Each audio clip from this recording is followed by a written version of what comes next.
Welcome to Policy on Demand's Week in Review. I'm Pat Brown. What would you tell clients are your takeaways from this week? So this was the week after the release of the OECD's Pillar 1 MLI. Because that was a very significant release, about 900 pages, it's really given companies now an opportunity to take stock of what's in that document and what are the potential consequences. Now, the document's not agreed. There are still aspects of it that remain open amongst the countries who are participating in the inclusive framework, but it is very, very close. So you get a really comprehensive sense of what is the direction that the OECD is going with the Pillar 1 MLI. Now, does that mean the Pillar 1 MLI is about to enter into force? The answer to that question is clearly no, because it cannot enter into force unless the US ratifies it. And there's really no prospect for that to happen anytime soon. So why might it still be relevant? Why is it still important and relevant? Well, the answer to that question, of course, is the concepts that are enshrined in the Pillar 1 MLI, which really kind of reflect a move towards more destination-based taxation, giving market jurisdictions greater taxing rights over income that is considered to be associated with their markets. Those concepts are going to start to find their way into audits and potentially into national legislation at the country level. We'll have to wait and see that unfold. But for companies, the important thing is to begin to take stock of how the application of the Pillar 1 concepts will start to affect taxation around the world.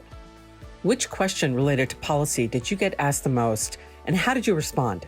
The big question from companies relating to policy this week has been about Pillar 1 and the multilateral convention, but specifically, what are the implications of this for DSTs, digital services taxes?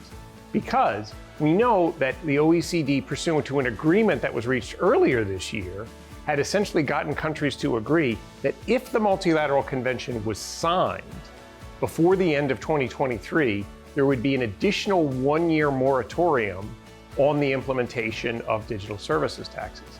We do not believe we're going to have that critical mass of countries sign the Pillar 1 MLI by the end of this year. In fact, Secretary Yellen said just on Monday that the United States will not be signing it this year.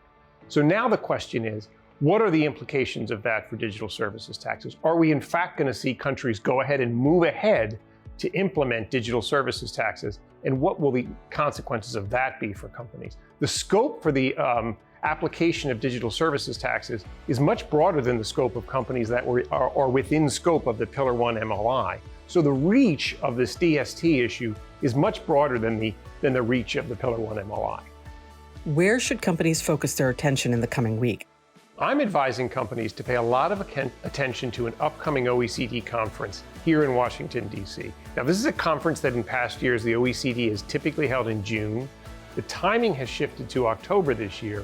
It's a really important conference because it is essentially the OECD's opportunity to, in a public setting, give guidance and a sense of direction of travel to the taxpayer, to the broader taxpayer community about both pillars of the OECD project. The timing, of course, is critical. The Pillar 1 MLI has just been released, so the OECD will be able to give us a sense of where that is headed. And on Pillar 2, we know we are waiting for some very important upcoming guidance from the OECD. What's the timing of that guidance, and what currently is the expectation of what will be in it? So I'm advising companies to be very close attention to that conference.